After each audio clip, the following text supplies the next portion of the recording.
Assalamualaikum warahmatullahi wabarakatuh.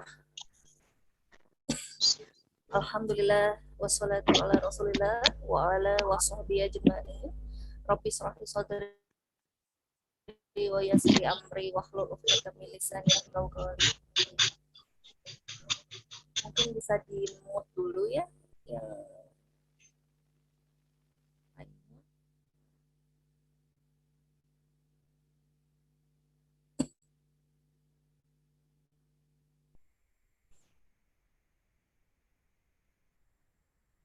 ahdatsa fi amrina hadza ma laisa minhu fa huwa rad.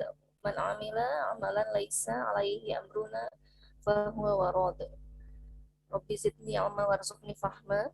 Allahumma inni as'aluka ilman nafi'an wa rizqan thayyiban wa amalan mutaqabbalan.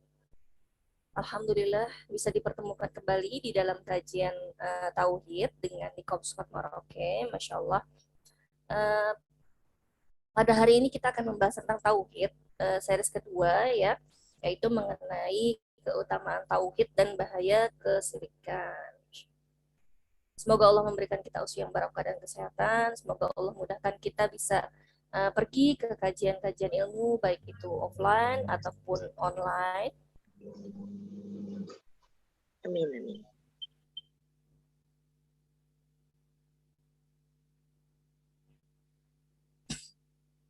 Amin ya rabbal alamin. Kajian ini penting ya, supaya kita bisa mengetahui keutamaan belajar tauhid dan mengetahui betapa bahayanya kesyirikan ya, baik itu syirik kecil ataupun syirik yang besar ya. Nah, mengapa kita wajib belajar tauhid ya? Mengapa kita wajib belajar tauhid itu ada 8 ya. Nah, ini wajib diketahui ya. Yang pertama itu belajar tauhid merupakan kewajiban setiap muslim ya, baik itu laki-laki ataupun wanita, karena Allah Subhanahu wa taala menciptakan manusia dan jin adalah hanya untuk bertauhid, yaitu mengesahkan ibadah kepada Allah Subhanahu wa taala. Banyak orang yang mengaku Islam, tapi kalau ditanyakan kepada mereka apa makna tauhid, bagaimana tauhid yang benar ya, maka sedikit sekali yang bisa jawab ya. Sungguh ironis kita melihat realita-realita yang orang-orang di sekitar kita ya, yang mengidolakan artis ya, selebgram, pemain sepak bola, pemusik bahkan dan lain-lain ya, hafal dengan namanya, hobinya, alamatnya, bahkan sifat-sifatnya, bahkan keadaan mereka sehari-hari ya. Nah, di sisi lain seseorang mengaku menyembah Allah, tapi dia tidak mengenal Allah yang disembahnya. Dia nggak tahu apa saja sifat-sifat Allah, tidak tahu nama-nama Allah, tidak mengetahui apa hak-hak Allah yang wajib dipenuhinya. Ya, akibatnya dia tidak mentauhidkan Allah ya dengan benar dan terjerumus dalam perbuatan syirik. Nauzubillah subhanahu. Maka sangat penting dan urgent bagi setiap muslim mempelajari tauhid yang benar. Bahkan inilah ilmu yang paling utama ya. Syekh Muhammad bin Shalih Al-Utsaimin rahimahullah berkata, sesungguhnya ilmu tauhid adalah ilmu yang paling mulia dan paling agung kedudukannya. Setiap muslim wajib mempelajarinya, mengetahui dan memahami ilmu tersebut karena merupakan ilmu tentang Allah Subhanahu wa taala, tentang nama-namanya, sifat-sifatnya ya, dan hak-haknya atas hambanya. Allah Subhanahu wa taala berfirman dalam surat Az-Zariyat ayat 56, wa ma khalaqtul jinna wal insa illa liya'budun, yang artinya dan tidaklah aku ciptakan jin dan manusia ya kecuali untuk beribadah kepadaku. Jadi semua disuruh beribadah kepada Allah Subhanahu wa taala. Dan ada juga dalam surat An-Nahl ayat 36 ya. Walaqad ba'atsna fi kulli ummatir rasulan ani a'budullaha wajtani ut, yang artinya dan sungguh-sungguh kami telah mengutus kepada setiap umat seorang rasul yang mereka berkata kepada kaumnya, sembahlah Allah dan jauhilah tauhid. Makna dari tauhid sendiri itu adalah segala sembahan ya selain Allah Subhanahu wa taala. Oleh karena itu, kita seorang muslim eh, harus memahami tauhid yang benar, karena seorang muslim yang tidak memahami tauhid yang benar yang merupakan inti dari ajaran Islam itu nanti dikhawatirkan akan menyeleweng ke kesyirikan ya. Nah, kalau misalnya dia enggak seorang muslim tidak memahami tauhid dengan benar ya, nah, sebenarnya dia tidak memahami agamanya ya, meskipun dia telah mengaku mempelajari ilmu yang banyak ya. Dia ngakunya oh iya, saya punya ilmu banyak, saya tahu tentang sholat, saya mungkin dia tahu ilmu dunia ya, keduniaan, tapi padahal itu mungkin tidak, mungkin sholatnya nggak bener ya, masih nggak bener. Nah itu macam-macam penyakit seperti itu ada ya. Yang kedua ya, tauhid adalah syarat mutlak masuk surga ya. Orang yang menginginkan kebahagiaan di surga, dia harus punya modal, yaitu modal bertauhid. Tidak akan masuk ke dalam surga kecuali orang-orang yang bertakwa, meskipun terkadang dia diazab sebelumnya ke dalam neraka karena dosa yang dia lakukan di dunia ya. Tapi kita kan sebagai manusia itu harus berdoa, harus berusaha ya, maunya kita masuk ke surga ya, dimatikan dalam keadaan bertauhid. Nah, kita maunya dimatikan ke dalam keadaan yang husnul khatimah dan masuk ke surga tanpa hisab. Amin amin Allah. Ya. Nabi Shallallahu Alaihi Wasallam bersabda yang artinya barang siapa yang bersaksi bahwa tidak ada sesembahan yang berhak disembah kecuali Allah, tidak ada sekutu baginya, dan bersaksi bahwasanya Muhammad adalah hambanya dan rasulnya, dan bersaksi bahwasanya Isa adalah hamba Allah dan juga rasulnya, dan kalimatnya, ya Allah tiupkanlah kepada Maryam dan ruh dari Allah, dan bersaksi bahwasanya surga adalah benar dan neraka adalah benar, maka Allah akan memasukkan dia ke dalam surga sesuai dengan apa yang telah diamalkan. Hadis riwayat Bukhari dan Muslim. Dan di dalam hadis yang lain, Rasulullah SAW bersabda, yang artinya sesungguhnya Allah telah mengharamkan neraka bagi orang yang mengatakan la ilaha illallah ya, tidak ada sembahan yang berhak disembah kecuali Allah. Yang dia mengharap dengan kalimat tersebut adalah wajah Allah. Hadis riwayat Bukhari dan Muslim. Dari Ubaidah bin As-Samit radhiyallahu, ia berkata bahwa Rasulullah SAW bersabda, barang siapa bersaksi bahwa tidak ada sesembahan yang berhak disembah selain Allah semata, tidak ada sekutu baginya, dan juga bersaksi bahwa Muhammad adalah hamba dan rasulnya, begitu juga bersaksi bahwa Isa adalah hamba Allah dan rasulnya, serta kalimatnya yaitu Allah menciptakan Isa dengan kalimat kun yang disampaikan kepada Maryam dan ruh darinya, juga bersaksi bahwa surga dan neraka benar adanya, maka Allah akan memasukkannya ke dalam surga apapun amalnya. Nah ini juga sama ya, hadis itu ada yang mirip hadis riwayat Bukhari dan Muslim, cuma nomornya saja yang biasanya agak berbeda.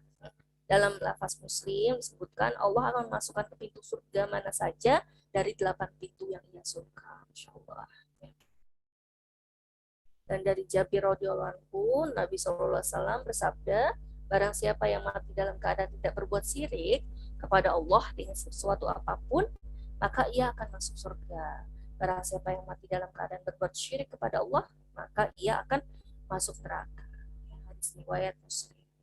Nah, hadis tersebut yang tadi menunjukkan bahwa modal utama kita ya untuk mendapatkan surga Allah Subhanahu wa taala adalah dengan bertauhid. Yang ketiga, ya tauhid adalah sebab dihapuskannya dosa atau kesalahan. Nah, dalam hadis qudsi dari Anas bin Malik radhiyallahu anhu, Rasulullah Shallallahu alaihi wasallam bersabda, Allah taala berfirman, "Wahai anak Adam, jika engkau mendatangiku dengan dosa sepenuh bumi, kemudian engkau tidak berbuat syirik kepadaku dengan sesuatu apapun, maka aku akan mendatangimu dengan ampunan sepenuh bumi itu." Hadis riwayat Tirmizi. Yang keempat, tauhid adalah sebab datangnya ketenangan. Ya, ketenangan bisa dengan tawakal penuh ya kepada Allah Subhanahu wa taala. Nah, itu bentuk tauhid. Wa may yatawakkal 'alallahi fahuwa hasbuh. Dan barang siapa yang bertawakal kepada Allah, niscaya Allah akan mencukupkan keperluannya. Surat At-Talaq ayat 3. Ya.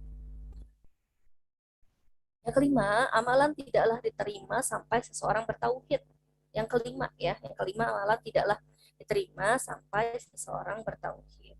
Allah Ta'ala berfirman dalam surat Al-Kahfi ayat 110, "Faman kana yarju liqa'a rabbih falyamal amalan sholihan wala yusrik bi ibadati rabbih ahada."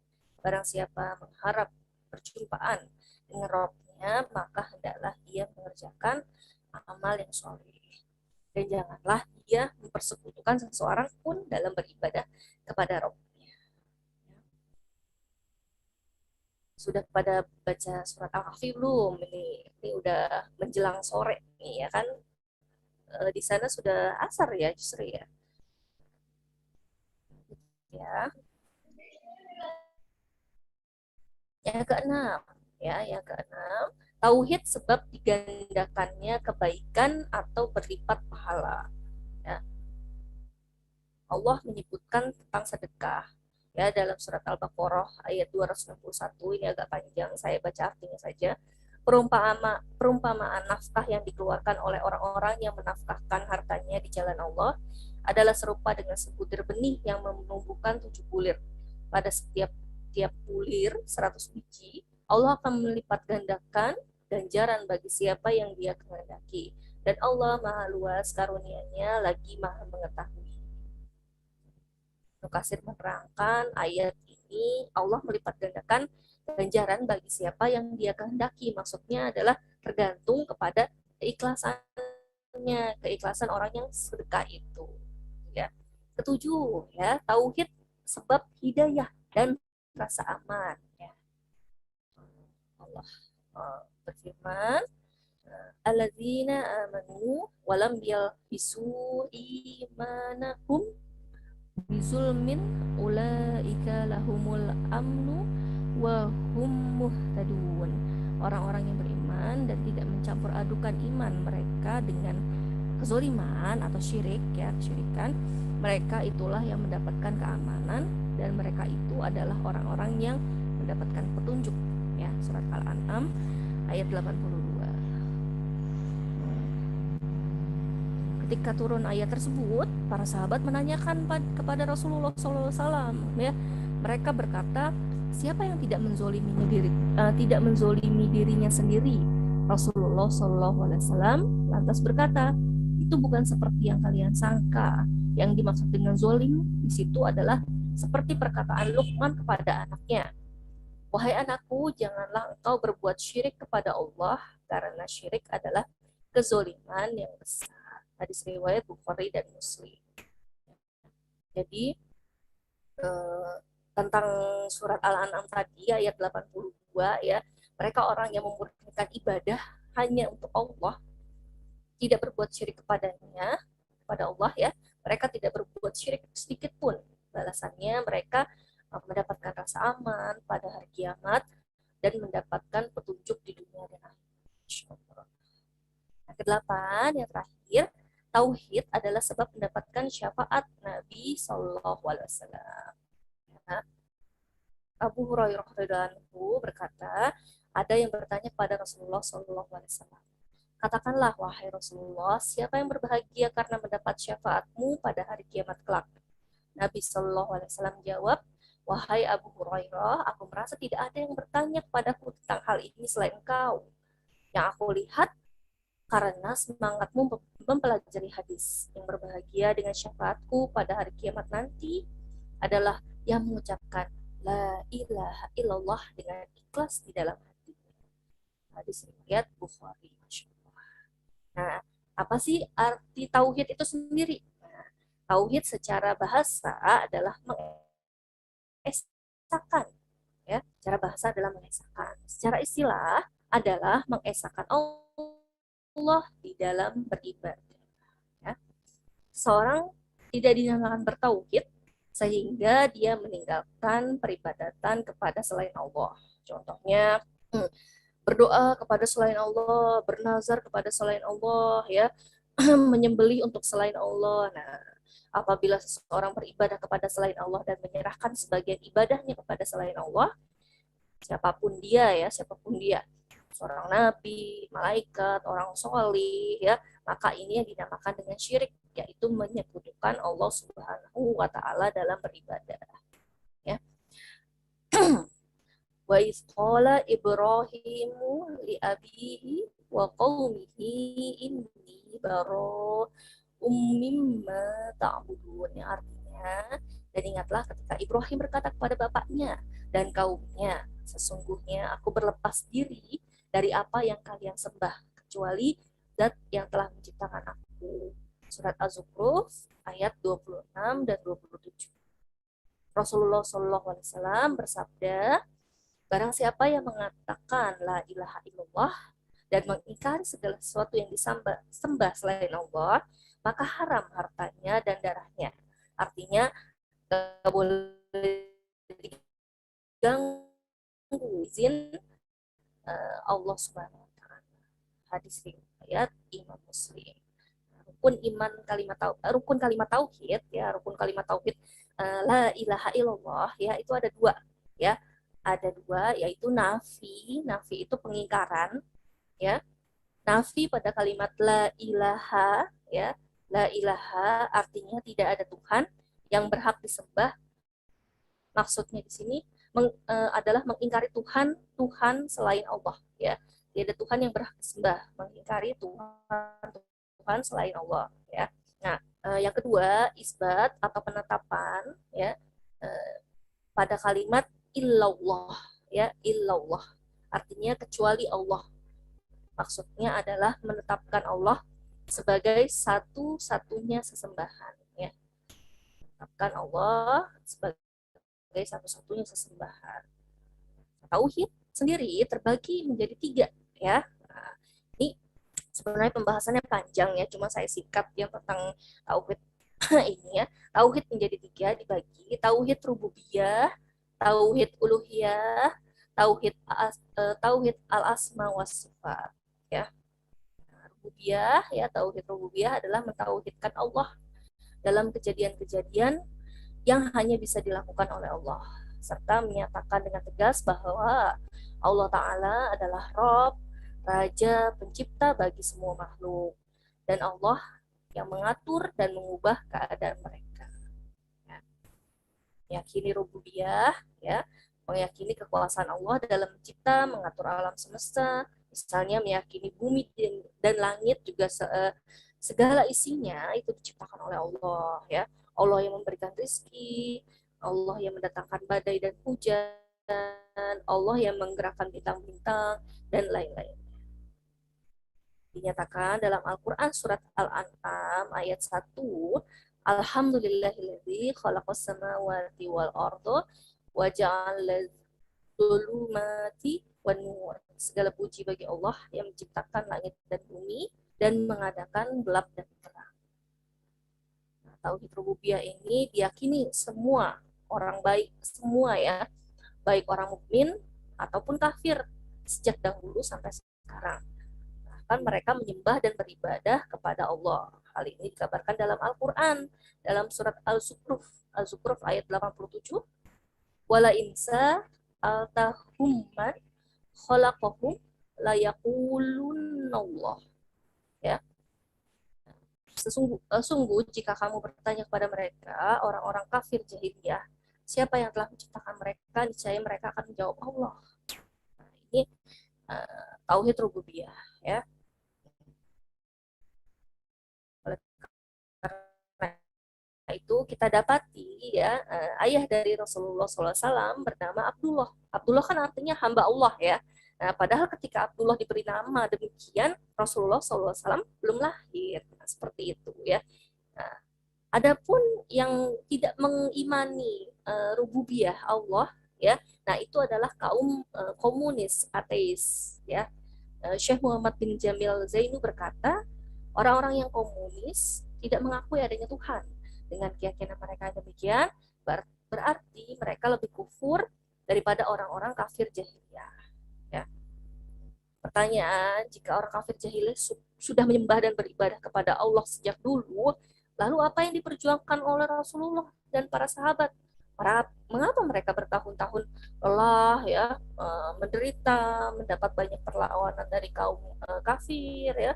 Nah, jawabannya, meskipun orang kafir jahiliyah itu beribadah kepada Allah, mereka tidak bertauhid uluhiyah kepada Allah. Nah, ini tauhid uluhiyah ini yang diperjuangkan oleh Rasulullah dan para sahabat.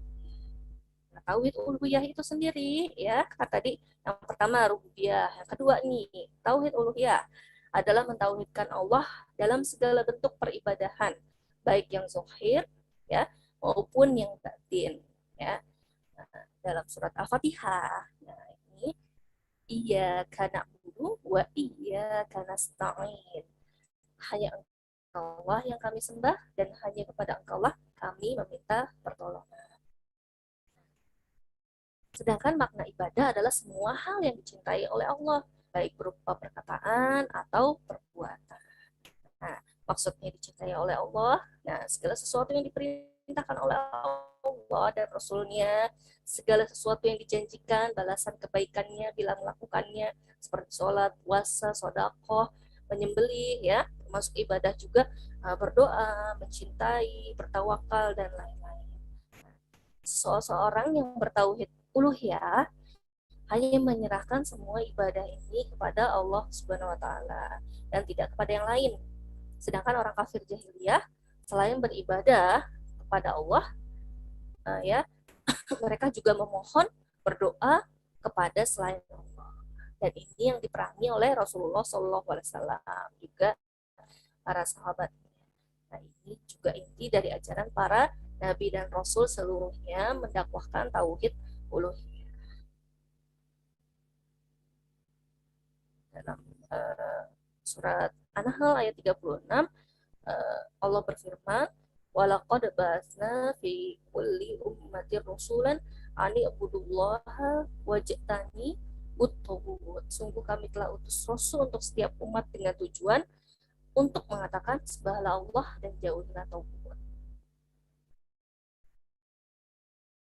Syekh Dr. Sholih Al-Fauzan berkata, dari tiga bagian tauhid ini yang paling ditekankan adalah tauhid uluhiyah, karena ini adalah misi dakwah para rasul dan alasan diturunkan kitab-kitab suci dan alasan ditegakkan, ya, jihad di jalan Allah, semua itu adalah agar hanya Allah saja yang disembah, ya, dan agar penghambaannya kepada selain Allah ditinggalkan. Jika ada sekelompok umat Islam semangat menegakkan syariat, berjihad, memerangi orang-orang kafir, ya, tapi mereka nggak serius bertauhid uluhiyah ini, ya. Nah, padahal tujuannya ditegakkannya syariat, ya, jihad, itu untuk ditegakkannya tauhid uluhiyah tersebut. Mereka memerangi orang kafir karena orang kafir tidak bertauhid uluhiyah. Nah, tapi mereka sendiri tidak perhatian dengan tauhid uluhiyahnya mereka, seperti itu. Nah, yang ketiga, tauhid al-asma wa sifat.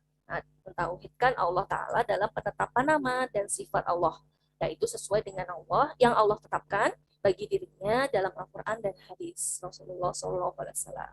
Nah, caranya dengan menetapkan nama dan sifat Allah sesuai yang Allah tetapkan bagi dirinya dan menafikan nama dan sifat yang Allah nafikan dari dirinya dengan tanpa tahrif, tanpa taktil, dan tanpa takyif. Nah, di sini nanti saya jelaskan apa sih tahrif, taktil, takyif gitu ya. Nah,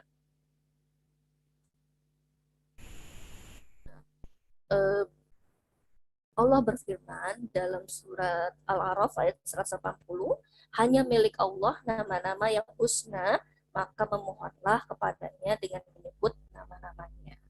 Nah, tadi kan tanpa tahrif ya. Di sini tanpa tahrif itu tahrif itu sendiri adalah artinya memalingkan makna ayat atau hadis tentang nama atau sifat Allah dari makna zohirnya menjadi makna lain yang batil ya, jadi diselewengkan gitu apa yang diinginkan oleh Allah gitu ya. Misalnya seperti istiwa ya, istiwa itu artinya bersemayam, beristiwa di atas arsy ya. Nah, seperti istiwa itu artinya bersemayam. Nah, dipalingkan menjadi menguasai, jadi menguasai arsy. Nah, tidak seperti itu ya. Taktil, taktil mengingkari dan menolak sebagian sifat-sifat Allah ya. Sebagaimana sebagian orang yang menolak bahwa Allah berada di atas langit dan mereka berkata Allah ada di mana-mana. Jadi banyak kan perbedaan. Allah ada di mana-mana, padahal Allah itu ada di atas langit, ada di atas ars, beristiwa di atas ars. Takif ya. Nah, tadi kan ada tanpa takif. Nah, takif sendiri adalah menggambarkan hakikat wujud Allah. Padahal Allah sama sekali dengan makhluknya ya. Tidak ada makhluk yang mampu menggambarkan hakikat wujudnya Allah Subhanahu wa taala. Misalnya sebagian orang berusaha menggambarkan bentuk tangan Allah seperti apa, bentuk wajah Allah seperti apa dan lain-lain. Ya. Nah, adapun penyimpangan lain dalam tauhid asma wa sifat ya, itu adalah tasbih dan tafwid. Tafwid. Tasbih menyerupai sifat-sifat Allah dengan sifat makhluknya ya. Tidak ada sesuatu pun yang menyerupai Allah, sesungguhnya Dia Maha mendengar lagi Maha melihat dalam surat Asy-Syura ayat 11. Nah, tafwid ya, yaitu tidak menolak nama atau sifat Allah namun enggan menetapkan maknanya ya. Misalnya seperti contohnya kalau tafwid itu Allah Ta'ala memang ada orang berkata gitu ya, Allah Ta'ala memang beristiwa di atas arsy ya, namun kita tidak tahu maknanya. Makna istiwa itu kita serahkan kepada Allah, padahal jelas-jelas di situ makna istiwa itu adalah bersemayam, sudah dijelaskan oleh Allah Subhanahu Wa Ta'ala ya, tapi dia nggak mau gitu, nggak mau memaknai itu. Udahlah, itu udah Allah aja lah yang atur gitu. Padahal di situ sudah dituliskan di dalam Al-Quran. Nah, pemahaman ini nggak benar ya, tidak benar karena Allah Ta'ala telah mengabarkan sifat-sifatnya di dalam Al-Quran dan Sunnah agar kita hamba-hambanya mengetahuinya ya, dan Allah telah mengabarkan dengan bahasa yang jelas dan difahami insyaallah ya. Maka jika kita pemahaman tafwid, maka sama dengan menganggap perbuatan Allah mengabarkan sifat-sifatnya dalam Al-Quran adalah sia-sia karena tidak dapat dipahami oleh hamba. Padahal tidak seperti itu ya.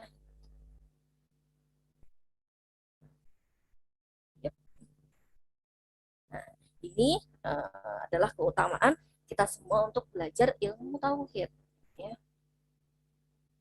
Sekarang kita beralih ke membahas tentang bahaya kesyirikan. Nah, sebaliknya ya, kesyirikan menyekutukan Allah dalam beribadah ya adalah amalan yang sangat Allah murkai. Allah memang Maha Pengampun. Akan tetapi bila seseorang meninggal dunia dalam keadaan berbuat syirik besar kepada Allah, maka Allah tidak akan mengampuni dosa syirik tersebut. Nauzubillah. Orang tersebut akan kekal di dalam neraka selama-lamanya dan tidak ada harapan baginya untuk masuk ke dalam surga Allah. Nah, sungguh ini merupakan kerugian ya, kerugian buat mereka ya. Nah, tidak ada kerugian yang lebih besar daripada kerugian ini. Allah berfirman, Innallaha la yaghfiru ayyushraka bihi wa yaghfiru ma duna dzalika liman yasha. Sesungguhnya Allah tidak akan mengampuni dosa syirik dan masih mengampuni dosa yang lain bagi siapa yang dikehendaki. Surat An-Nisa ayat 48. Allah Ta'ala juga berfirman dalam surat Al-Maidah ayat 72, Innahu mayyushrik billahi faqad harramallahu alaihil jannata wa ma'wahun nar wa malis zalimina min ansor. Sungguhnya barang siapa yang menyekutukan Allah, maka Allah mengharamkan baginya surga dan tempat kembalinya adalah neraka dan tidak ada penolong bagi orang-orang yang zalim. Kesyirikan itu seperti misalnya ya, ada karyawan, kita bisa indikan seperti ini, ada karyawan atau mahasiswi gitu ya, mereka tuh kehilangan file-file data-data berharga, misalnya data kantor, terus apalagi skripsi ya, kalau buat mahasiswa ya, mahasiswa-mahasiswi ya, itu hasil kerja keras tuh ya, hasil kerja keras selama berhari-hari, berbulan-bulan, bahkan ada yang bertahun-tahun ya. Nah, pasti perasaannya sedih dong ya, sedih, kacau ya.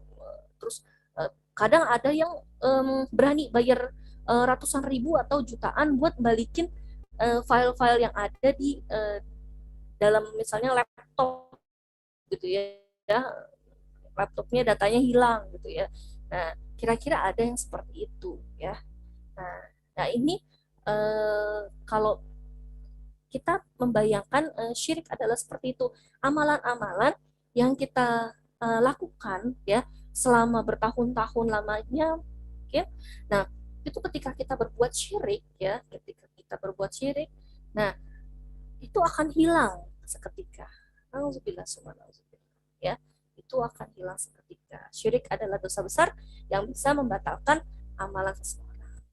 Allah Ta'ala berfirman dalam surat Az-Zumar ayat 65 dan 66, dan sungguh yang artinya, dan sungguh telah diwahyukan kepadamu wahai Muhammad, nabi-nabi dan orang-orang sebelummu, bahwa apabila kamu berbuat syirik, maka sungguh akan batal amalanmu dan jadilah engkau termasuk orang-orang yang merugi.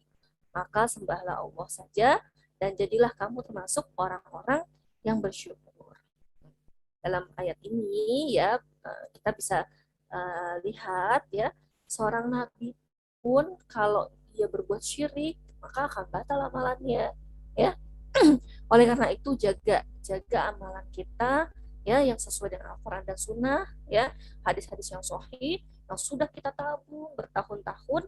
Nah, jangan biarkan amalan-amalan tersebut hilang begitu saja hanya karena kesyirikan ya, kejahilan kita terhadap tauhid dan juga syirik. Nah, terkadang sebuah perbuatan yang kita anggap bisa biasa aja gitu ya, kita anggap biasa aja itu perbuatan, tapi bisa menghancurkan amalan sebesar gunung, dan belum tentu ada waktu lagi kita untuk menabung kembali. Jadi tahu-tahu sebelum menabung kembali amalan-amalan baik, tentu kita sudah dipanggil oleh Allah Subhanahu wa Ta'ala. Nah, syirik dibagi jadi dua macam ya. Syirik besar ya, atau syirik akbar, dan syirik kecil atau syirik asghar. Syirik besar contohnya bernazar kepada selain Allah, tawaf keliling kuburan ya, berdoa meminta pada penghuni kubur ya, misalnya, Mbah saya minta ini, Mbah saya minta didoain buat dapat kerjaan, Mbak. Nah, seperti itu kira-kira contohnya. Nauzubillah, ya.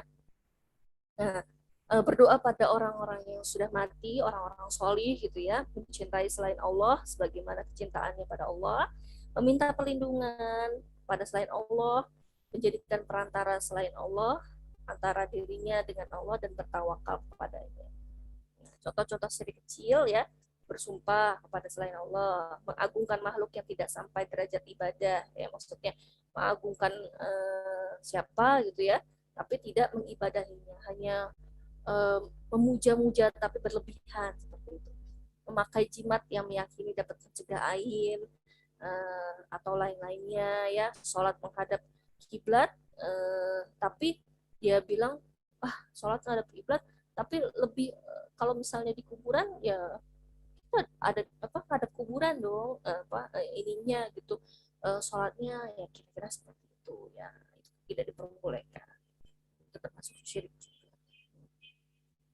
Perbedaan syirik besar dan syirik kecil ya.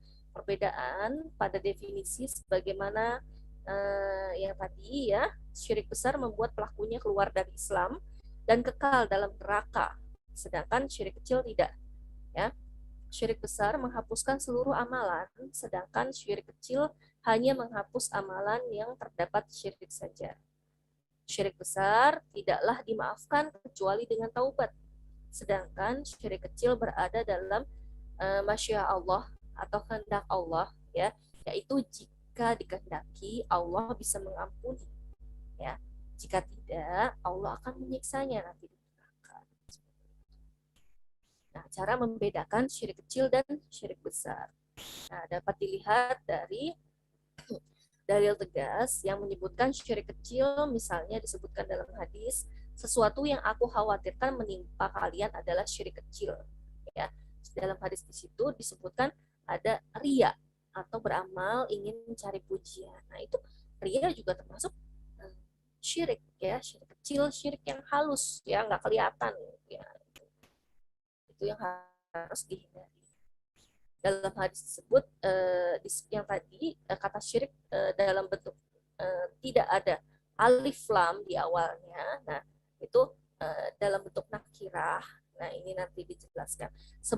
Seperti dalam hadis disebutkan, sesungguhnya mantra-mantra, jimat, dan pelet adalah syirkun. Ya, itu disebut syirik kecil. Contoh-contoh dari kesyirikan. Nah, ini contoh-contoh dari kesyirikan ya. Banyak ya. Dua, kurang 6. Insya Allah masih bisa ya. Memakai jimat ya. Nah, ini contohnya, contoh-contoh dari kesyirikan. Yang pertama, memakai jimat. Allah adalah zat yang memberi manfaat dan mudorot. Ya, kalau Allah sudah mengendaki memberikan manfaat ya kepada seseorang, maka tidak akan ada yang bisa mencegahnya. Nah, demikian juga sebaliknya, ya kan? Kalau Allah udah mau ngasih musibah, ya kan, nggak ada yang bisa mencegahnya dan tidak ada yang bisa menolaknya. Terus juga dalam mencari rezeki, ya, kesehatan, keselamatan, kesembuhan dari penyakit dan lain-lainnya. Kita tidak boleh bergantung sekali-kali kepada benda-benda yang dikeramatkan, ya, seperti jimat, wafak.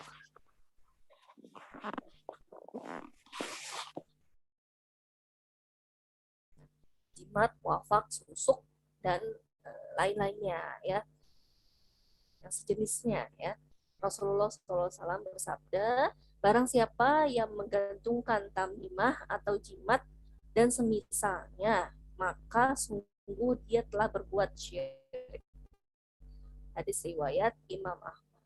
Nah, apabila meyakini bahwa barang tersebut adalah sebab atau perantara, maka ini termasuk syirik kecil, ya, karena dia telah menjadikan sesuatu yang bukan sebab sebagai sebab, ya. Sebab kalau ini jimatnya atau kalungnya ini bisa menyembuhkan gitu misalnya, itu syirik kecil, ya. Padahal yang berhak menentukan sesuatu itu sebab atau tidaknya adalah zat yang menciptakan kita, yaitu Allah Subhanahu Wa Taala.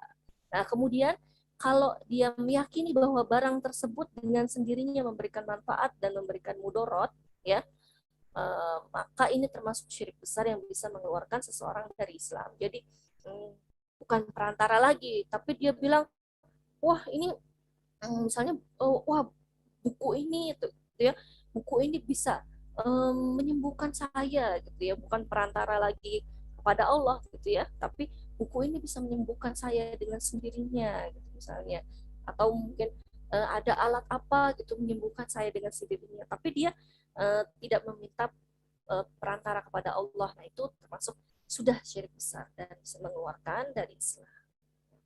Yang kedua adalah bertabaruk. Nah, bertabaruk itu mencari barokah, ya. Barokah itu artinya banyak kebaikan, ya. Allah Subhanahu wa taala adalah zat yang berbarokah, artinya banyak kebaikannya. Ya, Allah taala berfirman,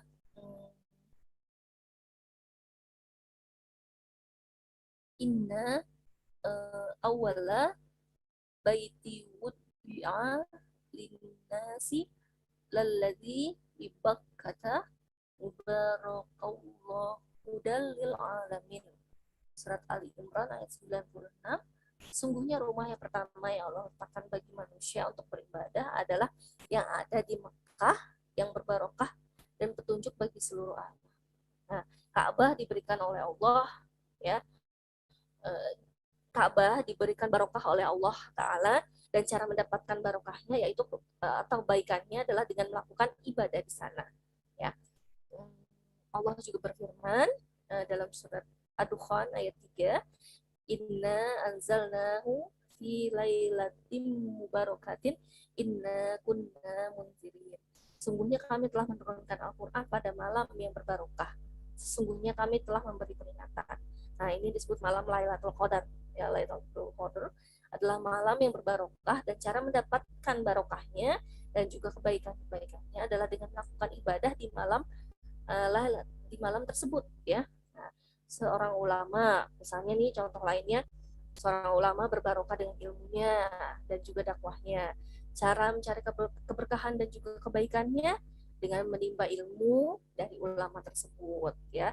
Dan di sana juga ada barokah yang sifatnya zatiyah, yaitu zat yang berbarokah, di mana barokah tersebut bisa berpindah, ya.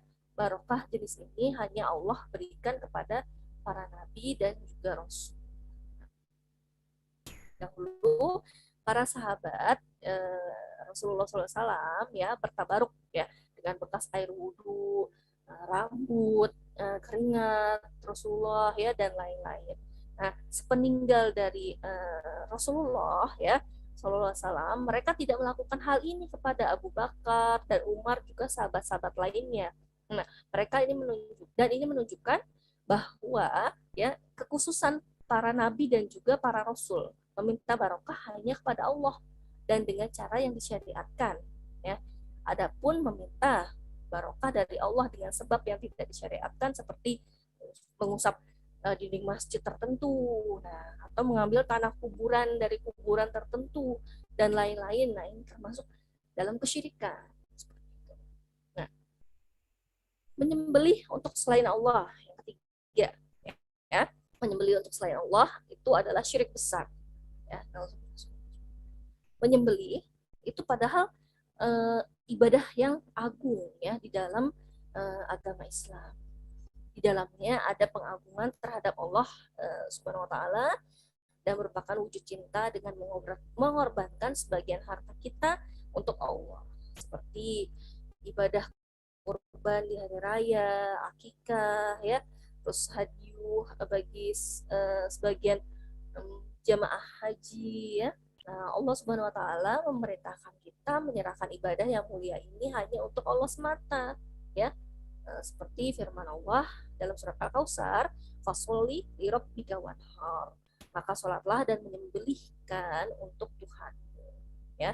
Barang siapa menyerahkan ibadah menyembelih ini untuk selain Allah dalam rangka mengagungkannya, mendekatkan diri kepada selain Allah, ya, sama saja misalnya pada nabi, wali, jin, lain-lain, orang-orang solih, ya, dan lain-lainnya, maka dia telah terjatuh dalam kesyirikan besar yang mengeluarkan seseorang dari agama Islam, membatalkan amalan-amalannya, terkena ancaman laknat dari Allah Subhanahu wa taala.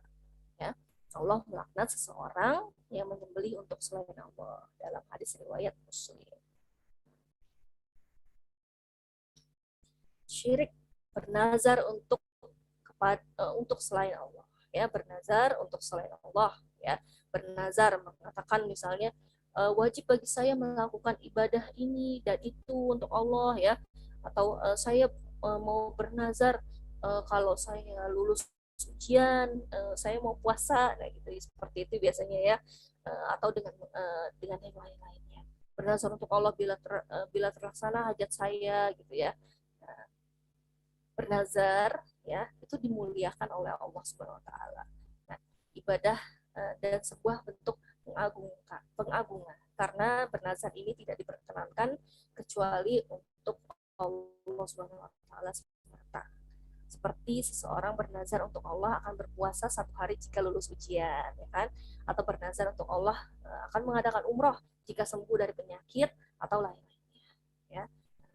Dalam surat Al-Baqarah ayat 270, dan apa yang kalian infakkan atau kalian nazarkan, maka sesungguhnya Allah Subhanahu wa taala mengetahuinya. Nah, Allah Subhanahu wa taala mengetahui nazar para hambanya di dalam ayat ini, dan Allah akan membalas dengan balasan yang baik. Ini menunjukkan bahwa nazar adalah ibadah yang seorang muslim akan diberikan pahala atas nazar tersebut. Dan menunaikan nazar apabila dalam ketaatan hukumnya wajib.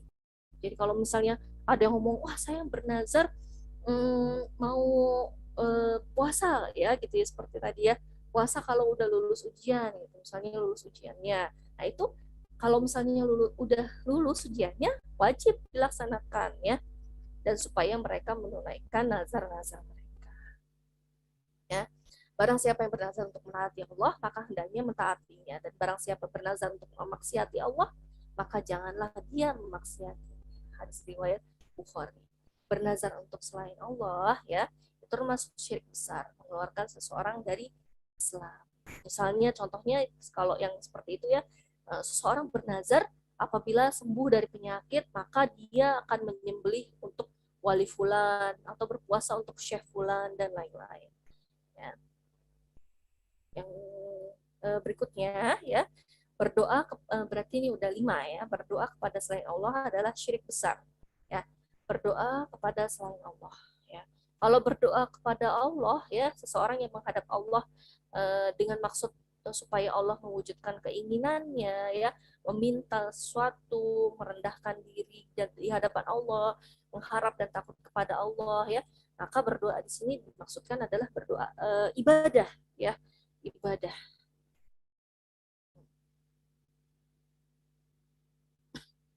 Dan makna beribadah kepadaku adalah berdoa kepadaku, ya, apabila doa adalah ibadah, ya, yang merupakan hak Allah semata, maka berdoalah kepada selain Allah dengan merendahkan diri di hadapannya, mengharap dan juga takut kepadanya, sebagaimana ketika dia mengharap dan takut kepada Allah adalah termasuk syirik besar. Termasuk jenis doa di sini, ya, itu istighosah, meminta dilepaskan dari kesusahan, ya. Isti'azah, meminta perlindungan. Isti'anah, meminta pertolongan. Apabila di dalamnya ada perendahan diri dan pengharapan juga takut, maka ini adalah ibadah, ya. Hanya boleh diserahkan kepada Allah Subhanahu wa taala semata. Dan perlu kita ketahui bahwa boleh seseorang beristighosah, beristi'azah, beristi'anah kepada seorang makhluk dengan 4 syarat, ya. Itu boleh nih seperti ini dengan 4 syarat. Makhluk tersebut masih hidup, ya. Dia berada di depan kita atau bisa mendengar ucapan kita. Dia mampu sebagai makhluk untuk melakukannya. Tidak boleh seseorang bertawakal kepada sebab tersebut, akan tetapi bertawakal kepada Allah yang menciptakan sebab. Nah, orang yang beristighosah, beristiazah, dan atau beristianah, ya, kepada orang yang sudah mati atau kepada orang yang masih hidup akan tetapi tidak berada di depan kita atau tidak mendengar ucapan kita, ya, atau meminta makhluk perkara yang tidak mungkin melakukan kecuali Allah, nah itu termasuk syirik besar. Lanjut, syafaat, ya. Syafaat itu meminta kebaikan bagi orang lain di dunia maupun di akhirat, ya. Allah dan Rasulnya telah mengabarkan kepada kita tentang adanya syafaat pada hari kiamat. Di antara bentuknya adalah bahwa Allah mengampuni seorang muslim dengan perantara doa orang yang telah Allah izinkan untuk memberikan syafaat. Syafaat akhirat ini harus kita imani dan kita berusaha untuk meraihnya. Ya. Dan modal utama untuk mendapatkan syafaat akhirat adalah bertauhid dan bersihnya seseorang dari syirikan. Ya. Mereka orang yang Allah ridhoi, ya, karena ketauhidan yang mereka miliki. Syafaat itu didapatkan insya Allah oleh setiap orang yang mati dari umatku yang tidak menyekutukan Allah sedikit pun. Nah, syafaat di akhirat berbeda dengan syafaat di dunia, karena seseorang pada hari kiamat, ya, tidak bisa memberikan syafaat bagi orang lain kecuali setelah diizinkan oleh Allah Subhanahu wa taala, ya, sampai meskipun dia adalah seorang nabi, ya, atau malaikat sekalipun. Jadi harus ada izin dari Allah Subhanahu wa taala, ya. Bagaimana firman Allah, tidaklah ada yang memberikan syafaat di sisi Allah kecuali dengan izin. Dalam surat Al-Baqarah ayat 255. Oleh karena itu permintaan syafaat hanya ditujukan kepada Allah, zat yang memilikinya.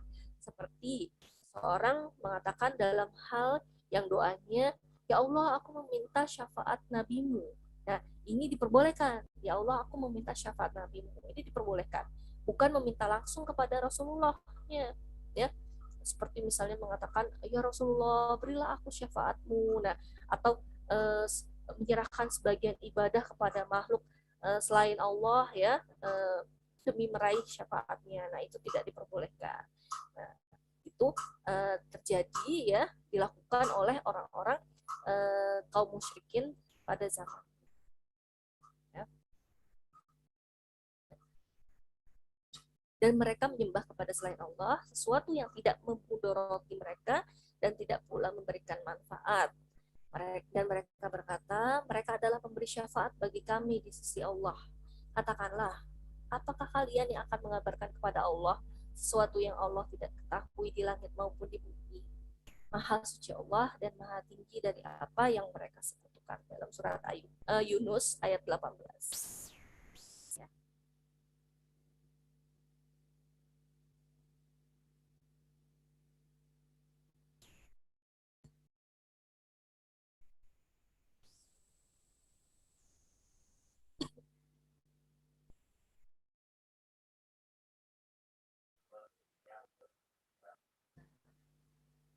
Nah, tadi kan saya bilang ria, ya.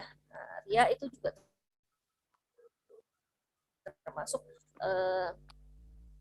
syirik, ya. Ria itu ya,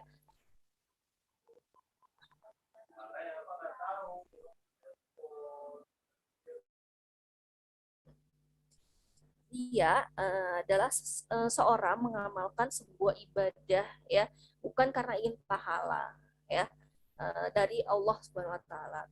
Bukan hanya ingin pahala dari Allah Subhanahu wa taala, ya, tapi dia juga ingin dilihat, ya, ingin dilihat, juga ingin dipuji oleh manusia, ya, oleh makhluk Allah, ya. Ria hukumnya adalah haram dan dia termasuk syirik yang kecil, samar, ya. Ria itu syirik yang kecil, samar, ya, tidak mengeluarkan seseorang dari Islam, ya. Ria diantaranya sebab tidak diterimanya amal ibadah seseorang bagaimanapun besar amalan tersebut, ya. Rasulullah SAW bersabda, artinya aku adalah zat yang paling tidak butuh dengan syirik. Barang siapa yang mengamalkan sebuah amalan, dia menyekutukan aku bersama yang lain dalam amalan tersebut, maka aku akan meninggalkannya juga kesyirikannya. Hadis riwayat Muslim. Ya. Sebagian ulama berpendapat bahwa syirik yang kecil tidak ada harapan untuk diampuni Allah, artinya dia harus diazab supaya bersih dari dosa riya tersebut. Berbeda dengan dosa besar yang ada di bawah kehendak Allah, ya. Dan kalau Allah mengendakinya maka akan diampuni langsung, dan kalau Allah tidak mengendakinya maka akan diazab dulu, ya. Terus lalu peramal nasib dengan bintang. Nah, ini yang sering wah iseng-iseng gitu ya, coba-coba aduh bintang aku apa nih, bulan apa nih, ini uh, apa ya, biasanya banyak yang seperti itu di baik itu di majalah atau mungkin ada yang di aplikasi-aplikasi handphone dan lain-lain ya. Nah itu bintang, ya bintang itu makhluk Allah, ya makhluk yang menunjukkan kebesaran Allah dan kebesaran penciptanya. Allah Ta'ala mengabarkan ya di dalam Al-Quran bahwa bintang itu memiliki 3 faidah, ya. Tiga faidah itu sebagai perhiasan langit, ya, sebagai pelempar syaitan, sebagai petunjuk manusia. Nah, petunjuk manusia itu ya untuk mengetahui arah utara selatan, ya, lalu mengetahui arah daerah, ya, kiblat, ya, mengetahui kapan datangnya musim menanam, musim hujan dan lain-lain, ya. Bukan perkara-perkara yang lain, ya, selain yang tadi di atas, ya. Bukan perkara-perkara yang lain. Seorang salaf, Qatadah Ibnu Di'amah As-Sadisi, seorang ulama yang meninggal kurang lebih pada tahun 110 Hijriah. Ya, beliau menjelaskan bahwa barang siapa yang meyakini bahwasanya bintang memiliki faidah yang lain selain 3 hal di atas, maka dia telah bersalah dan berbicara tanpa ilmu, ya. Nah, ada dalam hadis riwayat Bukhari, ya. Nah, contohnya meyakini bahwasanya terbit dan tenggelamnya bintang atau berkumpul dan berpisahnya beberapa bintang berpengaruh terhadap keberuntungan seseorang. Nah, di masa yang akan datang, terus lalu eh, dalam masalah rezeki gitu ya, jodoh dan lain-lain itu tidak ada, ya. Apa misalnya dalam koran, majalah, ya, membaca lalu mempercayainya, nah itu perbuatan yang termasuk dosa besar. Sebagian ulama mengatakan hukumnya seperti orang yang mendatangi dukun, ya, dan bertanya kepadanya. Ancamannya tidak diterima sholatnya selama 40 hari. Hendaknya kita semua takut kepada Allah. Jangan sekali-kali ya iseng-iseng baca ramalan bintang, ya. Ah, cuman iseng kok, cuman baca aja gitu ya, mau baca doang gitu ya. Nah, itu jangan sekali-sekali, ya. Seperti itu. Kita tutup segala pintu yang bisa merusak akidah kita. Itu kan bisa merusak akidah kita, ya. Selain itu apalagi ya, tatoyur. Nah, tatoyur itu merasa sial dengan sesuatu, ya. Nah, merasa sial, merasa bernasib sial karena misalnya ngelihat tabrakan, waduh nanti di rumah kenapa nih saya ngelihat tabrakan lagi nih gitu ya. Terus aduh ada kucing ketabrak gitu ya, ada kucing ketabrak, aduh ada yang meninggal nih di rumah nih. Wah, seperti itu. Atau yang lain-lainnya, ya, lain-lainnya. Terus apa, wah kejatuhan cicak gitu kan, ya, kejatuhan cicak gitu, ada sesuatu nih itu. Hal tersebut hal-hal tersebut menyebabkan dia tidak jadi melaksanakan hajatnya, ya. Dia tidak jadi gara-gara kejatuhan cicak nggak jadi pergi nih, kayaknya nih takut nih saya nih gitu ya. Nggak jadi pergi, nggak jadi dagang misalnya, mau muamalah, mau mencari rezeki, karena mungkin ada yang dia anggap tatoyur, ya, dia anggap merasa sial gitu ya, nanti kalau dia pergi dagang harusnya dapat rezeki yang banyak, justru dia malah masuk ke dalam kesyirikan. Ya. Ya, tatoyur itu termasuk syirik kecil, ya, apabila perasaan tersebut kita ikuti. Rasulullah SAW bersabda, barang siapa yang tiaroh menyebabkan dia tidak jadi melaksanakan hajatnya, maka dia telah berbuat syirik. Ya, hadis riwayat Imam Ahmad. Nah, perasaan ini sebenarnya nggak ada, ya, tidak akan mempengaruhi takdir Allah. Nah, sebagaimana hal ini dinafikan dan diingkari oleh Rasulullah SAW. Ya, Rasulullah SAW bersabda, tiaroh, tidak ada tiaroh. Ya, hadis riwayat Muslim, Bukhari dan Muslim. Ya, tiaroh ini sebuah perasaan saja, ya, nggak akan berpengaruh pada takdir Allah. Ya, itu seorang Muslim, kita sebagai orang muslimah tidak boleh mengikuti was-was dari syaitan. Harus memiliki keyakinan yang kuat, ya, keyakinan kuat bahwa semua yang bakal terjadi di permukaan bumi ini berupa kebaikan dan keburukan adalah dengan takdir Allah Subhanahu wa taala, ya. Yakin, ya, bahwa tidak ada yang mendatangkan kebaikan kecuali Allah dan tidak ada yang melindungi dari keburukan kecuali Allah. Hanya bertawakal kepada Allah, ya, berbaik sangka kepada Allah Subhanahu wa taala. Nah, kalau ada datang perasaan-perasaan tersebut, ya, seperti tadi gitu ya, maka hendaknya segera dihilangkan dengan tawakal kepada Allah, ya, tetap melaksanakan hajatnya, ya. Tawakal kepada Allah itu ya udah, kalau misalnya aduh saya ini nih ada laler mati gitu ya, aduh kenapa nih perasaan nih gak enak nih kayaknya, tetap tetap jalan. Apa kita misalnya mau pergi ke kajian kah, mau berdagang kah, ya, nah itu tetap kita jalan. Apalagi kalau misalnya udah Allah apa orang tua sudah ridho misalnya, atau berdua pergi kajian sama suami. Nah kalau misalnya pun misalnya naudzubillah ya, misalnya ada sesuatu ketika kita pergi ke kajian gitu ya, misalnya mungkin jatuh gitu ya dan sepeda gitu ya, nah itu ya sudah gitu ya, itu adalah takdir Allah, ya, kita terima.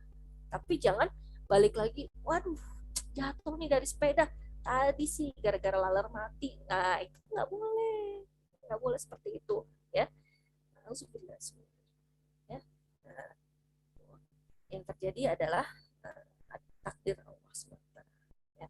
Nah, ada juga nih eh, kebalikannya dari tiaroh, ya, atau tatoyur, ya. Tafaul artinya berbaik sangka kepada Allah karena melihat atau mendengar sesuatu, ya. Nah, dulu kisahnya Rasulullah SAW sering bertafaul. Nah, seperti ketika perjanjian Hudaybiyah. Nah, perjanjian Hudaybiyah ini utusan dari suku Quraisy, ya, saat itu bernama Suhail. Suhail itu artinya kan uh, sahel, ya, sahel itu yang mudah, artinya yang mudah. Nah, maka Rasulullah SAW berbaik sangka kepada Allah bahwa perjanjian itu akan membawa kemudahan, ya, dan kebaikan bagi umat Islam. Maka benarlah persangkaan beliau. Allah Subhanahu wa taala membuka setelah itu uh, perjanjian tersebut, ya. Perjanjian tersebut, dari perjanjian Hudaybiyah tersebut membuka pintu-pintu kemudahan bagi umat Islam. Insyaallah. Ya. Lalu ada lagi sebenarnya banyak ya contoh-contoh dari ini, ya, sihir, ya, sihir itu termasuk. Nah, di sini kita bahas sihir. Sekarang jam berapa? Masih bisa, ya. Nah, sihir. Nah, sihir itu bermacam-macam jenisnya.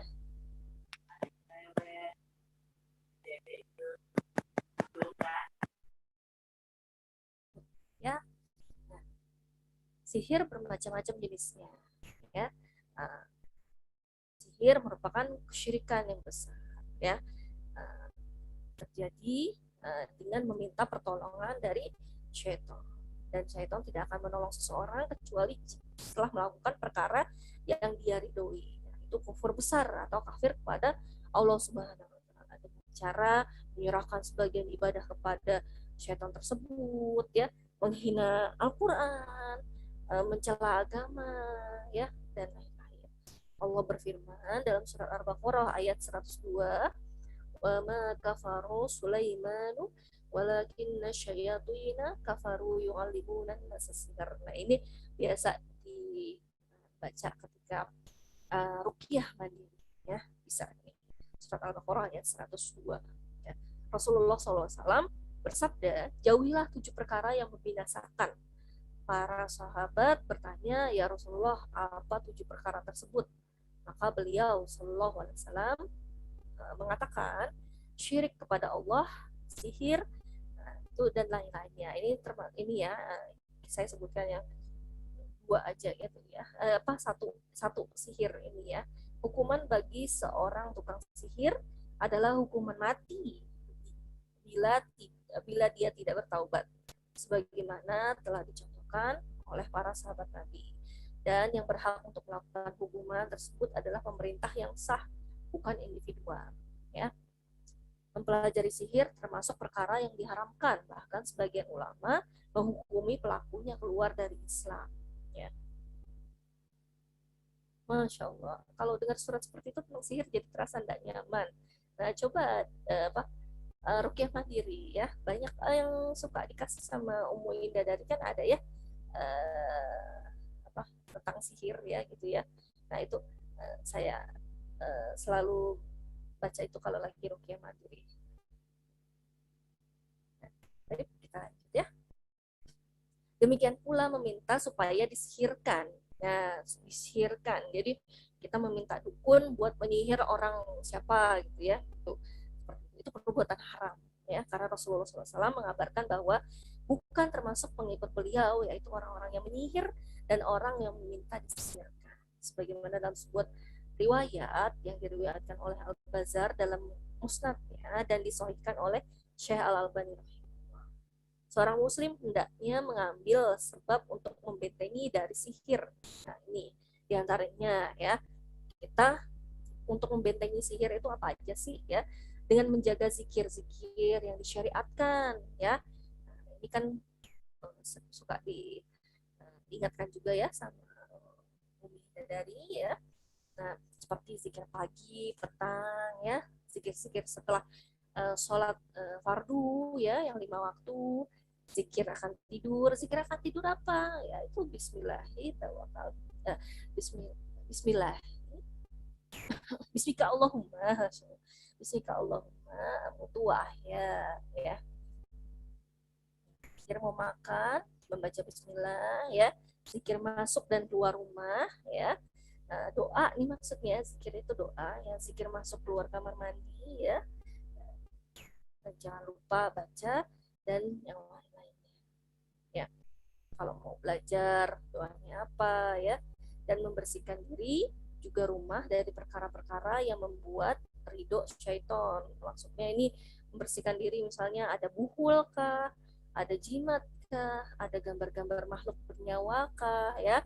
Nah, itu juga musik ya, ini juga musik salah satunya. Jadi kita membersihkan diri dari, kita usahakan menghilangkan musik dari kehidupan kita ya. Walaupun mungkin masih ada banyak di media sosial, di Instagram gitu ya, kita dieksplor gitu ya, tapi kita usahakan. Kalau saya nih ya, saya biasanya ini handphone ini, nah ini biasanya saya di mute ya, jadi dihabisin ininya suaranya. Nah kalau misalnya lagi explore nyari apa gitu ya, nah itu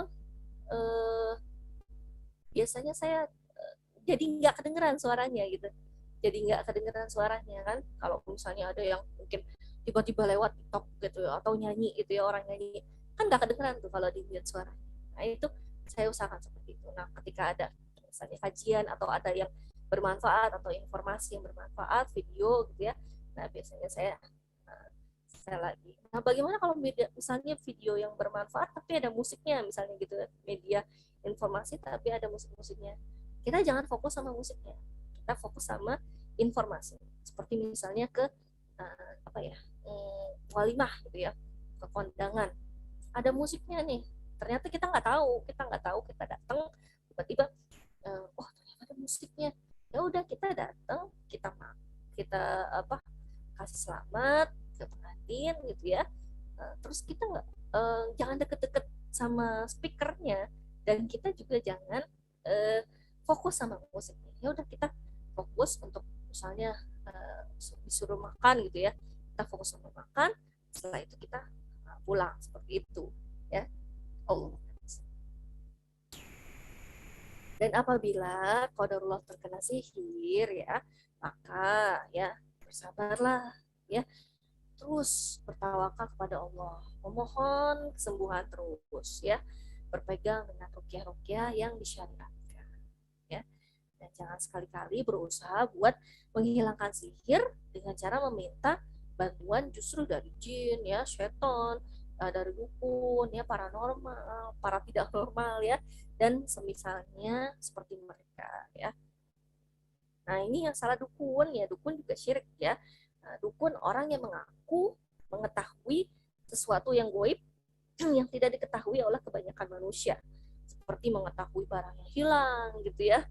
Nah, pencurinya siapa, mengetahui ramalan nasib, ya, dan lain-lain, ya.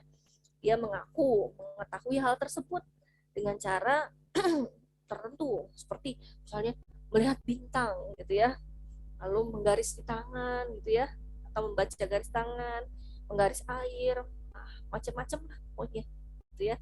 Dengan cara ini para dukun memakan harta manusia, padahal mungkin dia nggak bisa apa-apa. Ada, ya, eh, dukun yang eh, memiliki apa, ya, dia dia harus punya MOU sama si setannya atau jinnya. Nah, itu tapi jarang karena itu takut, pasti takut, ya, harus ada yang dikorbankan. Nah, kalau yang banyak sekarang, ya, yang uskun-uskun, ya, itu banyak sekali yang menipu, jadi cuma menipu, gitu, ya, Allah alam, ya. Jadi mereka tuh cuma makan hartanya manusia. Oh, eh, di apa ya, seperti dikerjain lah. Oh, ini harus nih bayar segini sekian juta, gitu, ya. Bayar segini sekian puluh juta, apa, untuk mendapatkan ini sekian ratus juta, ya.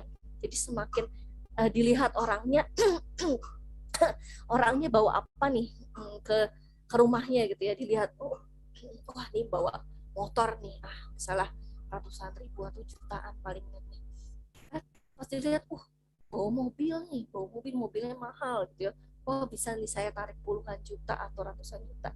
Itu tergantung orang, bukan tergantung apa ya, misalnya minta disebutkan penyakit atau minta dijodohkan sama siapa, bukan bukan tergantung itu. Jadi tergantung orangnya bawa apa, ya, seperti itu, ya. Astagfirullah. Nah, perdukunan yang namanya itu bermacam-macam lah, ya, namanya, ya, perkara yang diharamkan oleh agama Islam. Ilmu goib yang mereka akui pada hakikatnya adalah kabar dari jin, ya, silahkan, yang mereka mintai bantuan. Nah, ini ada yang tadi saya sebut MOU, ya. Nah, ini jarang banget, ya, karena mereka takut, ya, karena apa, ya, ininya besar, ya, lebih besar ininya ke mereka, gitu, ya, efeknya, gitu, ya. Sedangkan cara-cara tersebut hanyalah untuk menutupi kedoknya sebagai seorang yang minta bantuan dari jin dan juga syaitan, ya, tadi, ya. Kita sudah mengetahui bersama bahwa iblis sudah berjanji akan menyesatkan manusia, ya, menyeret mereka bersama-sama ke dalam neraka. Iblis dan keturunannya tidak akan membantu sang dukun kecuali apabila dukun tersebut kafir kepada Allah, ya. Para ulama menghukumi dukun sebagai orang yang kafir dengan sebab harta yang dia dapatkan dari pekerjaan ini adalah harta yang haram, ya, berkaitan dengan ramalan yang kadang benar, maka sebagaimana yang dikabarkan Rasulullah SAW dalam hadisnya yang sahih, ya, bahwa para jin bekerja sama untuk mencuri kabar dari langit, ya. Kadang-kadang, oh, ramalannya benar kok, gitu, ya, ramalannya benar, gitu, ya. Apabila mendengar sesuatu, ya, maka jin yang di atas akan mengabarkan kepada yang di bawahnya, ya, dan seterusnya sehingga sampai di telinga dukun. Nah, terkadang si jin ini, ya, dia terkena lemparan bintang sebelum menyampaikan kabar tersebut. Nah, ini melempar setan tadi, ya. Nah, ini terkadang pula sempat menyampaikan sebelum akhirnya terkena lemparan bintang, ya. Kabar sedikit atau kabar yang sedikit ini, ya, itu ditambah-tambahin, ya, ditambah-tambahin oleh dukun dengan kedustaannya yang banyak, ya. Nah, apa yang benar terjadi sesuai dengan yang dia kabarkan akan dijadikan alat mencari pembenaran dan kepercayaan dari manusia. Orang Islam dilarang sekali-kali datang ke dukun dengan maksud meminta pertolongan, ya, bagaimanapun susahnya keadaan yang dialami sekarang ya. Rasulullah SAW bersabda, yang artinya barang siapa yang mendatangi seorang dukun kemudian membenarkan apa yang dia ucapkan, maka dia telah kufur terhadap apa yang telah diturunkan kepada Muhammad Sallallahu Alaihi Wasallam. Dalam hadis riwayat Abu Dawud, At-Tirmizi, Ibnu Majah, ya, dan hadisnya hadis sahih. Ya. Dan hadis yang lain, barang siapa yang mendatangi dukun kemudian bertanya kepadanya tentang sesuatu, maka tidak diterima darinya sholat selama 40 hari. Meskipun sebagian ulama berpendapat bahwa mendatangi dukun tidak sampai mengeluarkan seseorang dari Islam, namun kedua hadis di atas cukup menunjukkan besar dosa orang yang mendatangi dukun. Semoga Allah SWT menjadikan kita merasa cukup ya dengan yang halal ya, dan menjauhkan kita dari yang perkara yang haram. Amin. Ya. Itu tentang sihir, dukun ya. Gulu ya, gulu itu berlebihan terhadap orang solih ya. Nah, itu juga membuka pintu kesyirikan ya. Jadi kita misalnya terhadap guru, ulama, orang-orang solih lainnya ya. Nah, itu adalah pintu kesyirikan juga ya. Nah, mereka memiliki derajat yang berbeda-beda di sisi Allah Subhanahu wa taala. Nah, kita sebagai seorang muslim memang diperintahkan ya untuk mencintai mereka, mengikuti jejak mereka dalam kebaikan ya. Tapi tidak boleh berlebihan ya, berlebih-lebihan. Seperti misalnya menundukkan mereka di atas kedudukan sebagai manusia ya, mensifati mereka dengan sifat-sifat yang tidak pantas kecuali untuk Allah. Nah, itu hukumnya haram, tidak diperbolehkan oleh agama. Jadi jadi pintu terjadinya kesyirikan dan penyerahan sebagian ibadah kepada selain Allah. Ya. Tidak boleh berlebih-lebihan pada seorang guru, ulama, atau orang soleh. Nah, Rasulullah SAW bersabda, janganlah kalian berlebih-lebihan terhadapku, sebagaimana orang-orang Nasrani berlebih-lebihan terhadap Isa ibnu Maryam alaihissalam. Sesungguhnya aku adalah hambanya, maka katakanlah hamba Allah dan Rasulnya. Hadis riwayat Bukhari. Ya, ruqyah. Nah, tadi kan ada di dalam apa sihir ya, kan ada ruqyah. Nah, ini tadi yang ruqyah ya. Ruqyah di sini ya, itu bisa disebut dengan jampi-jampi. Nah, jampi-jampi itu adalah ruqyah yang tidak sesuai dengan syariat. Nah, boleh nggak diruqyah? Boleh, tapi harus sesuai dengan syariat Islam ya. Ruqyah bacaan yang dibacakan kepada orang-orang yang sakit ya, orang yang sakit supaya sembuh ya. Bacaan ini diperbolehkan selama tidak ada kesyirikan ya. Nah, dari Auf bin Malik radhiyallahu anhu berkata, kami dulu meruqyah di zaman jahiliyah. Maka kami bertanya kepada Rasulullah SAW, ya, ya Rasulullah, apa pendapatmu tentang ruqyah ini? Rasulullah menjawab, ya, perlihatkan kepadaku ruqyah-ruqyah kalian, ya. Sesungguhnya ruqyah tidak mengapa selama tidak ada kesyirikan. Hadis riwayat Abu Dawud, ya. Ruqyah yang tidak ada kesyirikan, ruqyah itu ada di dalam ayat-ayat Al-Quran ya, terdapat dalam ayat-ayat Al-Quran. Nah, doa-doa yang diajarkan oleh Rasulullah SAW ya. Nah, ini terus doa yang diketahui kebenaran maknanya ya, yang baik dengan bahasa Arab maupun dengan bahasa selain Arab, dengan bahasa Indonesia ya, berdoa kepada Allah, memohon kepada Allah ya. Nah, kemudian orang yang meruqyah ataupun yang diruqyah meyakini kalau ruqyah itu hanya sebab ya, hanya sebab semata, tidak berpengaruh dengan sendirinya, dan tidak boleh seseorang bertawakal kepada sebab tersebut.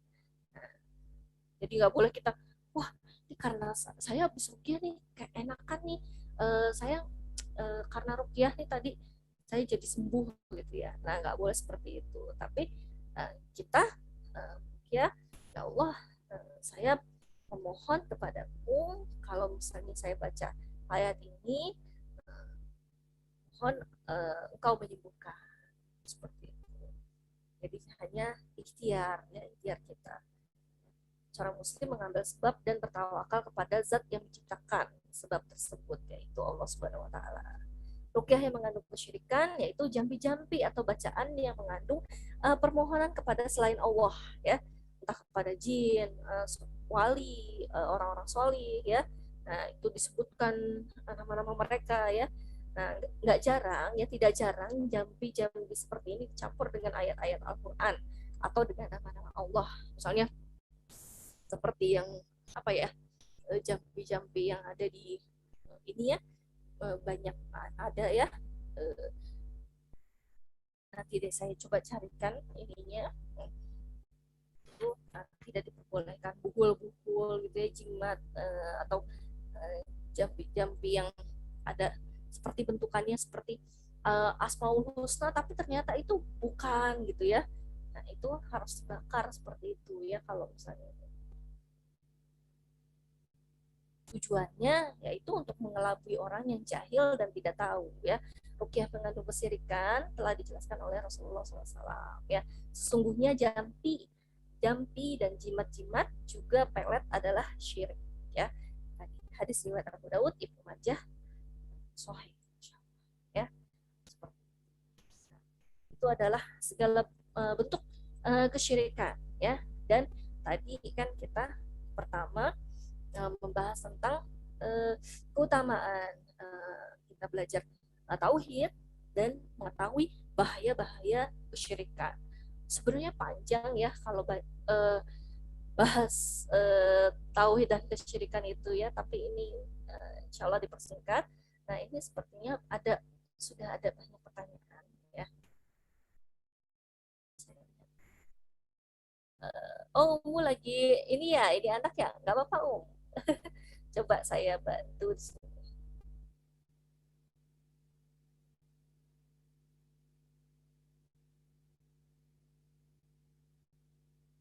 Ini insya Allah ada di YouTube ya, di YouTube-nya Nikop Scott Official. Tadi saya mau coba uh, online di YouTube-nya Nikop Scott Indonesia Official, tapi uh, belum ada respon tadi. Soalnya ada adminnya yang harus ngeklik konfirmasi, cuman belum dibales. Jadi saya pakai YouTube-nya Nikop Scott Official. Nanti coba saya share kali ya di grup biar bisa di-share admin. Jadi lebih gampang ya kalau lihat di YouTube kan. Nah, ini ada pertanyaan. Eh, Apakah ketika kita bernazar, apa yang kita nazarkan harus diketahui orang lain juga?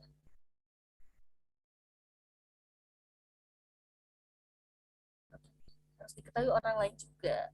Bagaimana apabila ketika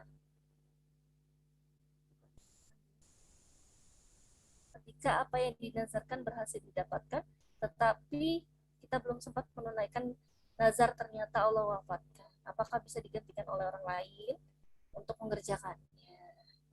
Ya. Nah, um, boleh untuk ini ya, supaya ada orang lain tahu kalau kita bernazar, boleh ya, kita um, sebagai saksi itu ya, sebagai saksi, jadi itu diperbolehkan. Hmm, jadi untuk mengingatkan kita, kamu masih punya nazar ini nih, gitu ya. Nah, itu diperbolehkan ya.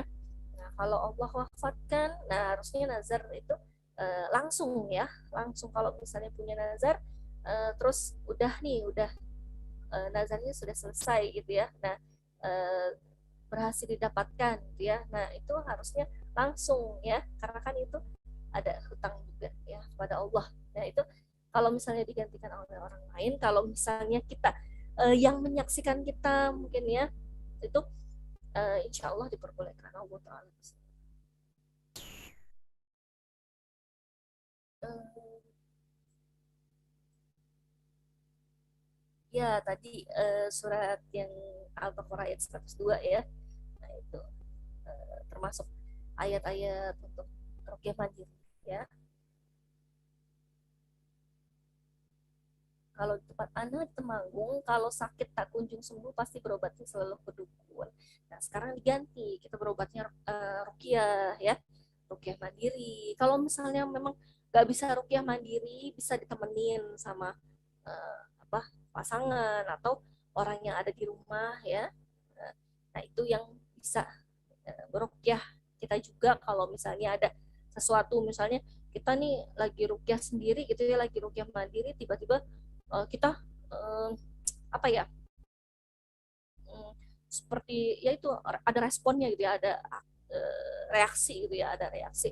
Nah itu uh, sebaiknya uh, ini kan gitu ya, jadi ditemenin gitu ya, ada yang menemani gitu untuk bacakan ayat-ayat rukyah juga gitu ya, supaya yang reaksi jadi uh, bisa sembuh gitu ya, bisa ini lagi, sadar lagi.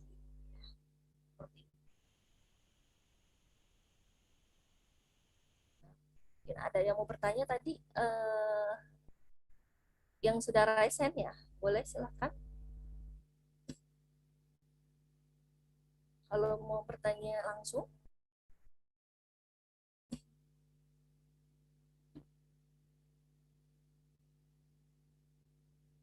Kalau misalnya yang rukyah gitu ya, terus mau uh, minum air bidara gitu ya, itu bisa teh bidara, jus bidara ya, atau air yang sudah rukyah itu silakan. Ada mungkin yang mau bertanya langsung, silakan.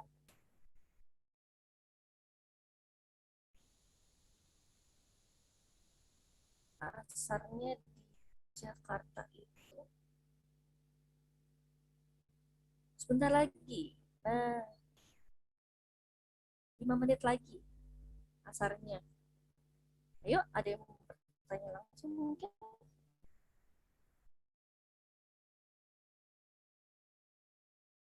Kalau yang mau nonton nanti di Nikop Scott official ya. Uh,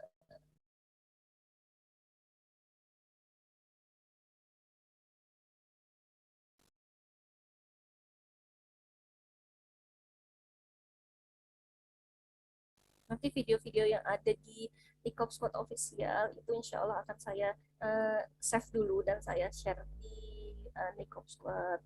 Uh, saya edit dulu ya di Nikop Scott Indonesia official ya. Tapi harus saya edit dulu.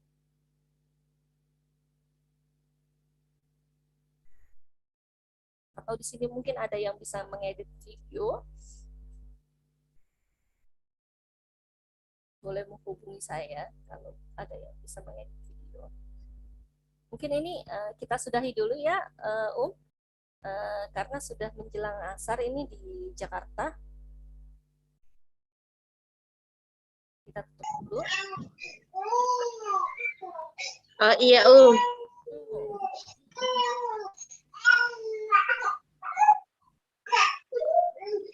iya. Ya, terima kasih untuk Umi Tias sudah menyempatkan waktunya memberi kajian. Semoga tausiah ini bisa bermanfaat untuk kita semua. Kita akhiri saja, Ya, kita akhiri. Ya, kita akhiri dengan sama-sama membaca doa kafarat majelis. Subhanakallahumma wa bihamdik, asyhadu an la ilaha illa ant, wa astaghfiruka wa atubu ilaik. Ya. Allah menyehatkan kita semua. Semoga Allah ridho dengan kita semua. Amin, amin. Jazakallah khair Umi. Assalamualaikum. Ya, wajazakumullah khairan semuanya. Barakallahu fikuna semuanya. Assalamualaikum warahmatullahi wabarakatuh. Ya, waalaikumsalam warahmatullahi wabarakatuh. Ya.